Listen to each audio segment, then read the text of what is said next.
Buonasera a tutti, siamo tutti molto lieti, onorati di avere qui un ospite illustre, Brianino.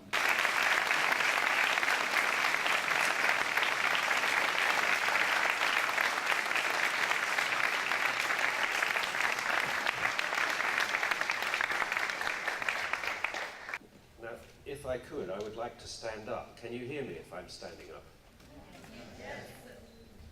At the back as well, is it okay? Okay, so I'm so small that if I sit down you won't see me. That's why they call me Brianino.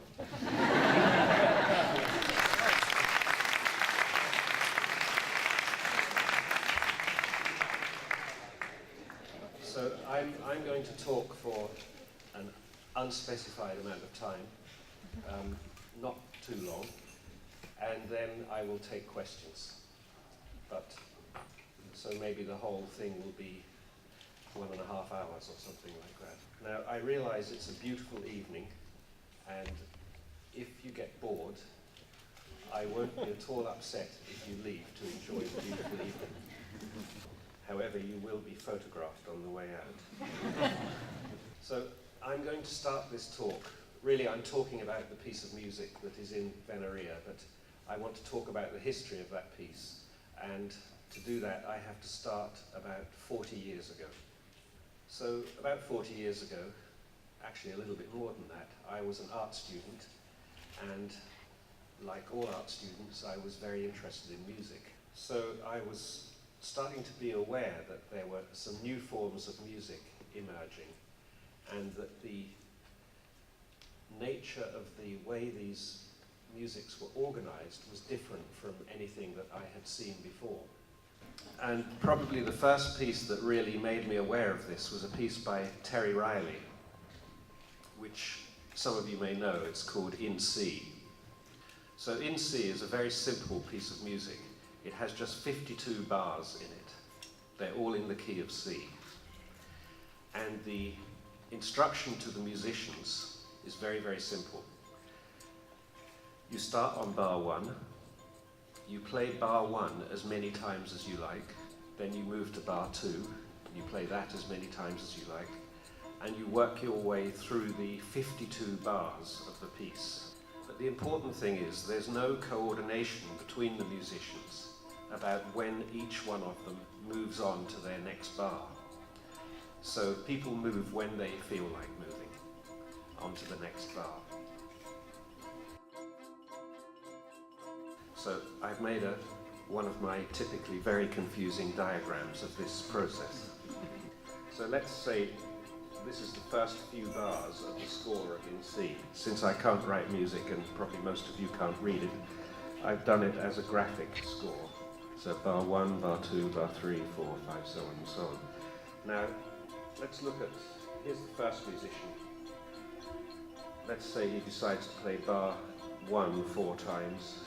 Then he goes on to bar 2, bar 3, bar 4, bar 5, bar 6, bar 7, like that. Let's see what happens when you have several musicians doing this together. So what happens is the piece starts in unison, and gradually it becomes more and more complex and rich as more and more different musical bars are being played simultaneously over one another. So one of the rules of the piece is that everybody has to end together on the last bar. So that means that as the music progresses, it starts to once again become more similar. So the shape of the whole piece is unison, complexity, back to unison. Like that. So in the middle of the piece, you may have, if there are 30 musicians playing, you may have as many as 20, 25 different musical bars, so some very complex rhythms and harmonies going on. So what impresses me about this piece, what impressed me then, was that first of all, it's a very complex piece to hear. There's a lot of richness and a lot of interest in it. But it's a very, very simple piece to play. the construction of the piece is extremely simple. It's self-constructing. So this is an example of complexity arising from simplicity, which is something that many Americans don't believe can happen, which is why they invented the idea of intelligent design. This idea, which I shall talk about a little bit more, is really not just an idea about how music can be made. It's an idea about how things in general could be organized. It's an idea that is very appealing to lifelong anarchists like myself. So, not long after I heard In C, I heard another piece that had a very, very big influence on me, which was a piece called It's Gonna Rain by the composer Steve Reich. It's Gonna Rain is one of the simplest pieces of music that ever changed anyone's life. It's a loop of tape, I think less than 2 seconds long, of a southern preacher saying, "It's gonna rain!" like that. But it's looped, so it goes, "It's gonna rain! It's gonna rain! It's gonna rain!"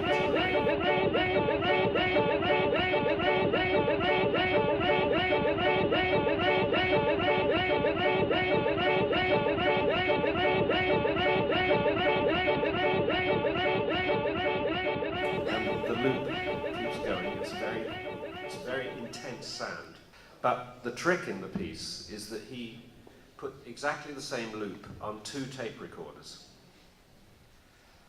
And then he ran the tape recorders at very slightly different speeds. So what happens, just as you see here, is that these 2 loops move out of sync with each other. And so the piece becomes, first of all, unison, then a very close echo, then a further away echo, then a real moiré. So once again, this is a very economical way of making a piece of music. It's very economical in that the inputs are very small, 2 seconds of sound. The result is very, very big. There's a huge adventure in this piece. It's one of the most extraordinary sonic experiences that I ever had. At the same time I was starting to become interested in these pieces of music, I was also reading quite a lot about cybernetics. So cybernetics is not much in fashion at the moment, but actually it was a very important moment in Western thinking, I believe, when for the first time people really came to grips with the idea that systems operate differently from the parts of the systems. Cybernetics was the first language that I found that could talk about this kind of music. This kind of music didn't really belong in the European classical tradition. It wasn't part of Stockhausen, Boulez, all of those quite hard to listen to European composers. Well, I find them hard. It was really when I started looking at cybernetics that I started to realize that there was a new theory of organization. And by organization, I mean of how things belong together and how things become what they are. So it's to do with evolution, it's to do with ecology as well, actually. So if you look back to the classical world and you look at the way people described organization then, there are some models that are very famous and very clear. For example, the traditional army had a general, or the king maybe, then the generals, then whoever comes next. Who comes next in an army? I don't know. I've never been in one. And then lots and lots and lots and lots, and thousands and millions and so on. So essentially, you would call that a pyramidal structure. It's a pyramid. It's the king and God. So what you see in this pyramid is a flow of information in one direction. All the intelligence is located at the top, and each layer down has less and less freedom and less responsibility and less pay, actually, as well. So this form of organization assumes that intelligence only flows in one direction. Two other versions of that still with us today are the Church, the Vatican, let's say. The Church is organized in exactly the same pyramidal way, and the orchestra. These ancient forms of organization are still with us. Vatican, orchestra, and army. Those are the only three really surviving forms of, except for the Italian government. Here's another description of another picture of that idea of how intelligence is disseminated. What this kind of music made me start thinking about was the idea that maybe that was a better picture. That really the composer was a seed, and the seed grew into something. So one of the characteristics of the Steve Reich piece and the Terry Riley piece and many, many other pieces of music like this, including much of what I've done, is that you can't describe it before it happens. It's not fully written. The piece of music doesn't exist in some abstract form before it appears as a piece of music. So I came up with this analogy. This is the picture of the composer as a kind of architect. You know, we imagine an architect as somebody who has a complete picture of a complete description of a building in her head, and then the building is realized in space. But if you invert that picture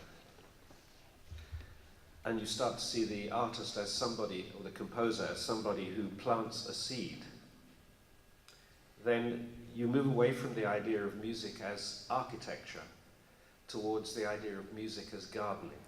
Now, of course, when I say that this picture is a contemporary picture of organization, I don't mean that this picture is wrong. What I mean is that both of those processes exist together. Sometimes this is the appropriate model, but other times, and very many other times, this unrecognized model is what's actually going on.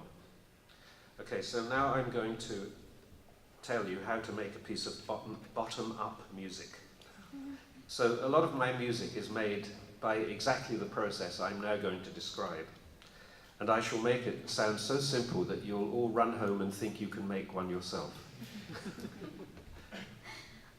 You can't. It takes incredible depths of artistic sensitivity. Let's say that this is a sound here, this green line goes boom, boom, boom. Okay, and here's another one, it goes bing, bing, bing. And here's another one, it goes ooh. And there's another one that goes ooh. Okay, so let's say we make some kind of a machine that makes all of those noises. It can be 4 different machines. They can be loops of tape. It could be any way of making those noises. So if I set that machine going, so all of these noises are happening together,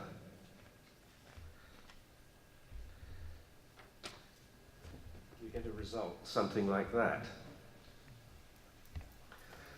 So immediately you can see that from a very simple system, you get rather beautiful and complex new relationships. So music for airports was made in exactly this way. At least the 2nd and 4th pieces on music for airports use this format. When I started working like this, I started to notice that I was producing music that I had never imagined. And this was the thrill for me. So to set in motion a process where I became just like anybody else in the audience, where I was listening to the music make itself. And there's a word for this thing. Autopoiesis means self-making. And this music was very fascinating to me, that I could set up a set of conditions set of little rules, if you like, and then I could watch them work together and be an audience to the result. So what I then started doing was I started noticing that certain parts of this process would produce results that I really, really liked. So let's say that I really liked that piece there, that section. Maybe that's 1 minute long, 2 minutes, something like that. So I thought, what happens if I take that section and treat it in exactly the same way as I treated any one of these individual elements, like so. So I called this process chunking up. So by this time I was quite interested in two areas of science. That one was a mathematical area called cellular automata. So that was one area of science which involves little mathematical games with very simple sets of rules that produce very, very, very interesting results. I mean, so interesting, I have given whole lectures about cellular automata. Great. And the other area was genetics, of course, where exactly this process happens in nature. So then I thought, okay, I like this chunking up business. This is the third track on Music for Airports, is really this. I mean, several others as well, but since that's the first time I did this experiment, on the third piece on that record. So then I started to think, what about if I double chunked up? So that meant repeating the whole process with a different set of elements, and choosing, in this case I've chosen this section here, okay? I'm choosing that as my chunk, and then putting the two together. So this is now this one overlaid on this one, and we get a result like that. So what was interesting about these processes to me were, first of all, that they produced endless pieces of music, because if you do the mathematics right, there's no reason why these should ever repeat, because they're constantly clustering in different combinations. So this was starting to connect with some other things that I was thinking in the mid-1970s, early and mid-1970s, about what music could be. Now, in the early 70s, cassette recorders had appeared. Everybody had a cassette recorder. And a lot of people would make cassettes for each other. All my favourite funk songs. All my favourite doo-wop songs, you know. And people would pass around cassettes to each other. I had a very good friend called Peter Schmidt, who was a painter. And Peter and I used to make cassettes for each other. And what I noticed after a while was that we made cassettes with less and less variety in them. That's to say, the music was more and more constant. For example, he made me a cassette once that I really loved, and I still have, which was all of the slow movements of the 6 late Haydn string quartets. Just the slow movements. So the result was a kind of single, very long, slow movement. It was maybe 66 minutes long, I think, something like that. And I loved that. And I found myself, too, making cassettes where the mood didn't change for a long, long time. This is exactly the opposite of what record companies were then doing. So if you bought a record, you would get a fast song, then a slow song, then a love song, then a dance song, and every 3 minutes your mood would be switched like this, because it was assumed that people who listened to pop music were too stupid to stay in the same mood for more than 3 minutes at a time. What I discovered was that I wanted music that stayed in one place, like a painting actually. I wanted music to be like a painting. You know, when you put a painting on the wall, you don't expect it to change. You know, suddenly the Mona Lisa goes like that. I studied painting, by the way, I should have said that. My degree is in fine arts. I studied as a painter, not a musician.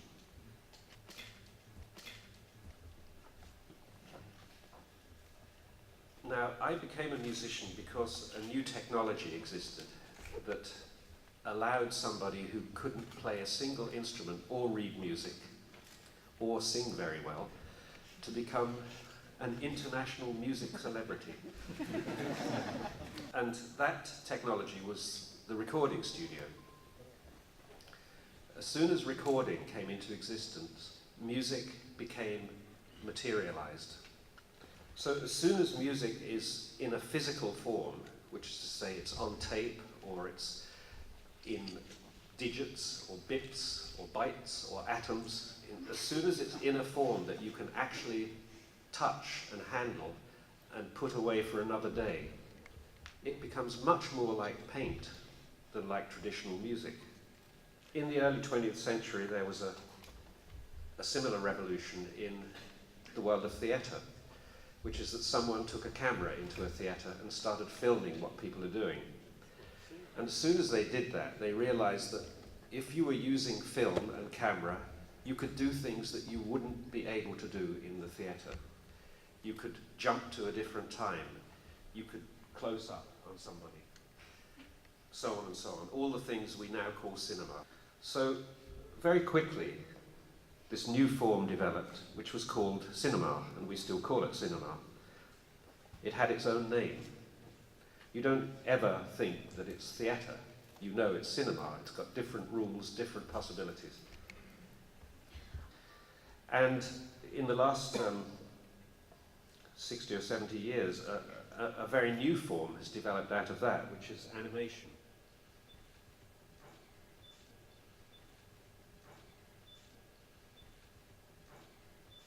Animation is different from cinema because it's entirely self-made. It doesn't rely on any physical inputs from the real world at all.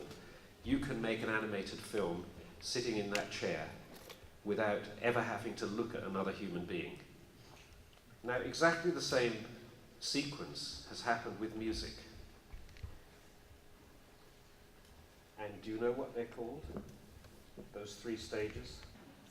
They're called music, music, and music.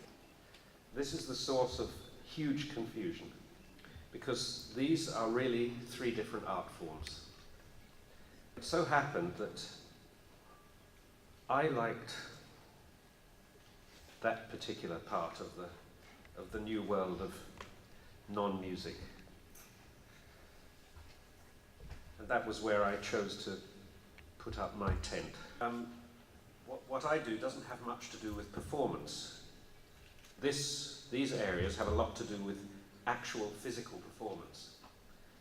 The thing that you think of as music, people standing in front of a microphone thingy. You know. So really, I've mostly worked in this kind of area here, and both of these areas, which should have new names, you know, this should be called sonic sculpture, and this should be, I don't know what it should be called, abstract music painting. I don't know. Somebody's got to think up a good name for this, because it's getting very confusing now. How's about, here's a name, here's a possibility. Anyway. To go back to the cassette tapes that we were making for each other, we were sort of developing among a lot of different people, not just composers, but listeners in particular. It was listeners, really, who led this revolution. In fact, very often in the arts, you'll find that it's the listeners who lead. It's not the artists.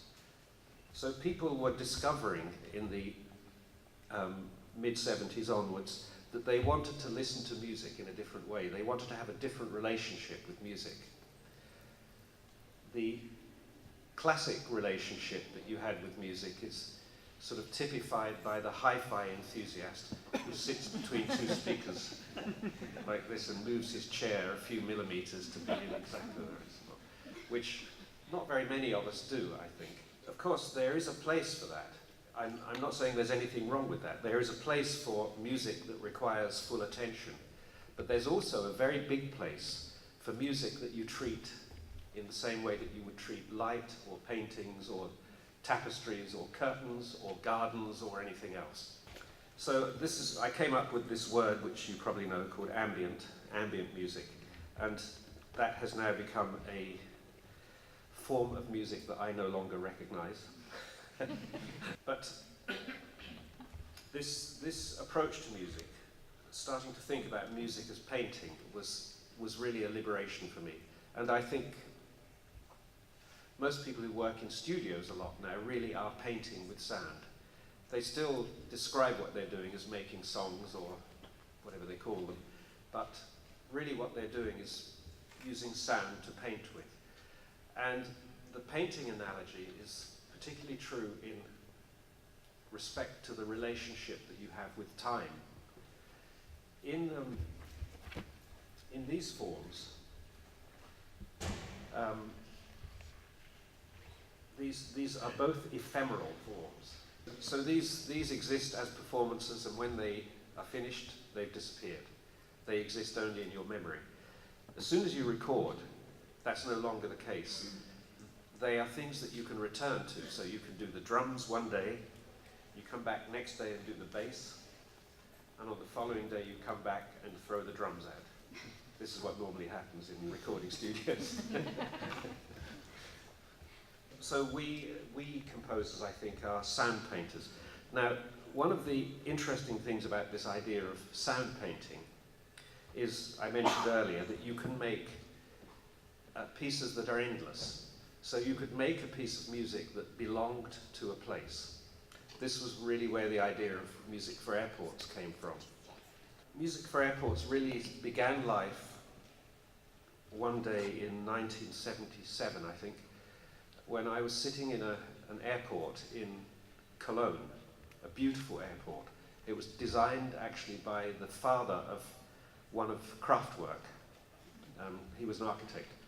So there I was sitting in this beautiful airport on a bright Sunday morning with the sun streaming in and this fabulous glittering glass, 250 million Deutschmarks worth of building. Everything fantastic.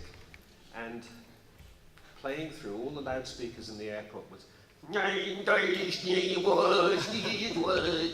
some absolutely shit piece of German pop music being played on a bad cassette player.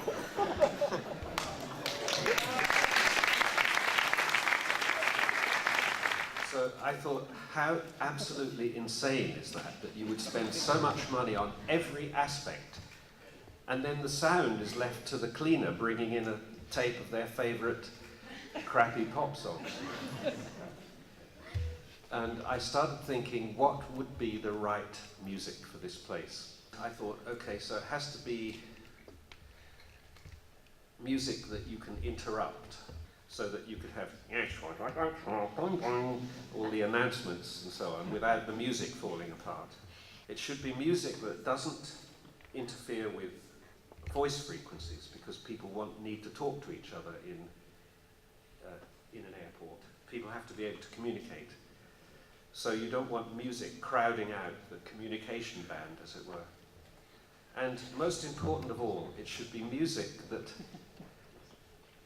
doesn't disguise the fact that you are possibly about to die. Because, you know, normally when you get on a plane, they have very nice music.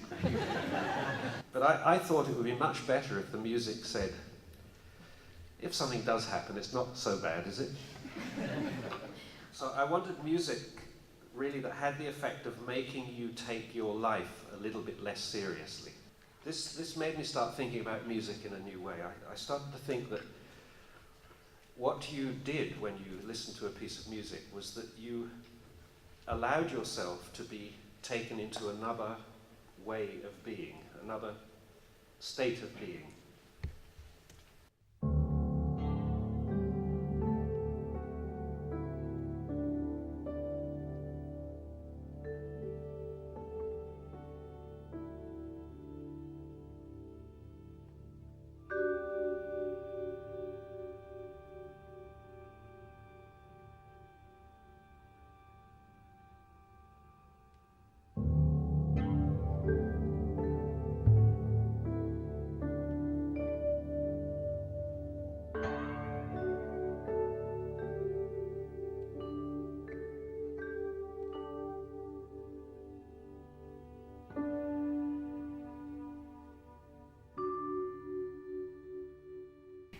So this is a very hard word to translate because in English it really has two different meanings. One of them is when one army defeats another and the defeated army says, all right, I'm not going to fight anymore. It's not that meaning. So the kind of surrender that I'm talking about is a psychological surrender where instead of being the defended you with all your defenses, you open up to something, you let something happen to you. So surrendering is a very interesting thing to do because we humans do a lot of it. This is an umbrella. So that's the surrender umbrella. Under that umbrella are the following things, in my opinion. Art, religion, sex. You could say love. But let's tell the truth for once. And drugs. And drugs is a big category. I don't just mean Coke or something like that. I mean all the things we do chemically to ourselves to change our state of being, including running, for example. Now, every culture that we know of is interested in all of these four things. And every culture combines them in different ways, and every culture has different ideas about which ones are okay and which ones are taboo. So for instance, in Christian culture, art and religion are very often mixed. The whole Renaissance is the story, the early Renaissance is the story of the mixing of art and religion. In a lot of South American religions, drugs and religion are closely identified.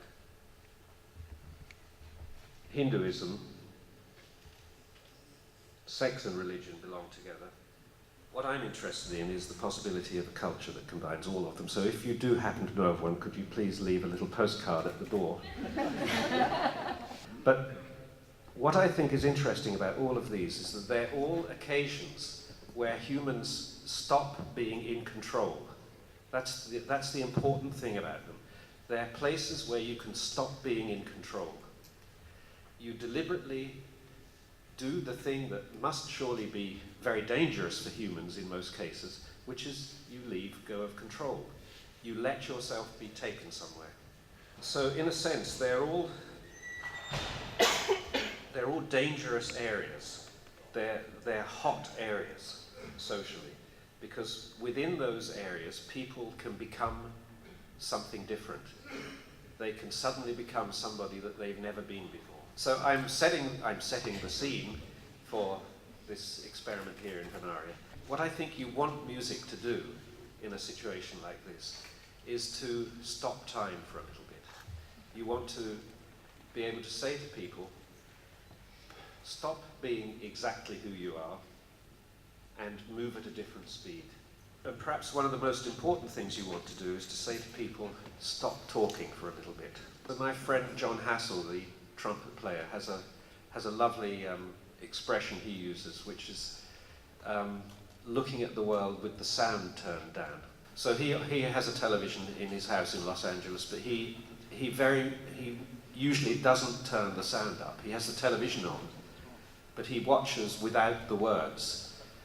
And as soon as you do that, you start to realize the world isn't as it's being described. You have different feelings about it. And I think surrendering is the process of allowing yourself to turn the sound down, take out the words, take out the language and the descriptions and the rationalizations. I came to Venaria. I had been asked to make a piece of music, and I thought, I want a piece of music that will make people move through that space in a different way. So they won't just be walking through from one building to another. I want to bring that space to life in some way. I want to slow them down. I sat in my studio in Notting Hill in London, a dark room, and I made what I thought was a beautiful piece of music. And I came in triumph to Venaria with my beautiful piece of music in May. And I plugged it in, and I listened to it, and it was shit.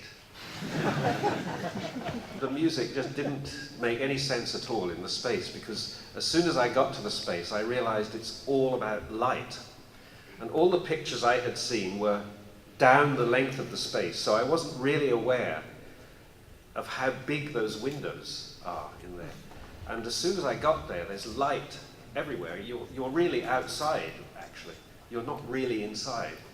So my music had been made for a little guy sitting in a dark room late at night. And it just didn't work. So within, I'd say, 2 or 3 minutes, I realized that I had to start all over again. So I started again. I started in the Galleria, I started a new piece, and I worked on it for about 5 hours, and it was not quite shit, but it was quite close to shit. And then, so at about 2:30 in the afternoon, I started a third piece. And I knew that I had to finish by about 5 o'clock, because of course there were people who wanted to take my photograph and introduce me to city officials and have me kiss people's asses and things like that.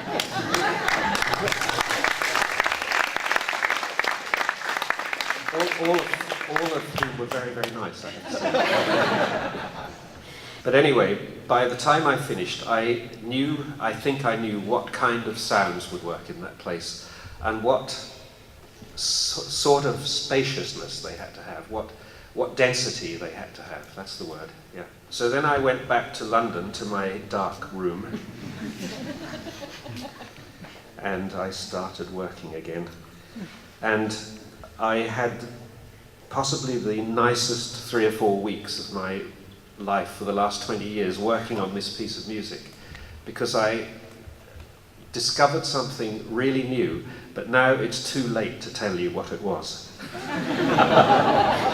So I thought, okay, I'm making a long piece of music. The proposal was that the piece of music should be around about an hour long. So it will be played for an hour, then it would be quiet for an hour, then played for an hour. This was the original proposal. So I thought, okay, I'm making a proper piece of music. It's not generative music. This is a proper standalone piece of music. So I thought, I wonder if I can make something that has a very small amount of change in it. So it has sections in it, so that if somebody did want to stay for an hour, and there will be somebody who wants to stay for an hour, they have an interesting musical experience for an hour. So I thought, what about if I work just with the 7 white notes of the scale? But what I'll do is, in each section of the piece, I'll only use 5 of those 7 notes. So then I started to work that out, and I worked out all the 5-note groups. And here they are again. And I started experimenting with those, and found that leaving a note out of a scale is very powerful. It's as powerful as putting a note in. If you sculpt the mode, that's the word, you sculpt the mode. So each section is a reduced version of this mode, and these sections have, to me, very, very interesting characters. For example, the one that is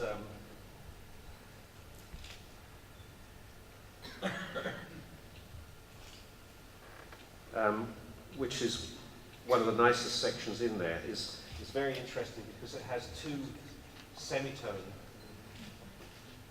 pairs in it. So it's got a very slippery, dark feeling to it, that mode. So anyway, the piece that you hear there, as I was working on this piece, I would think, oh, that sounds like very deep winter. So I call that piece Deep Winter.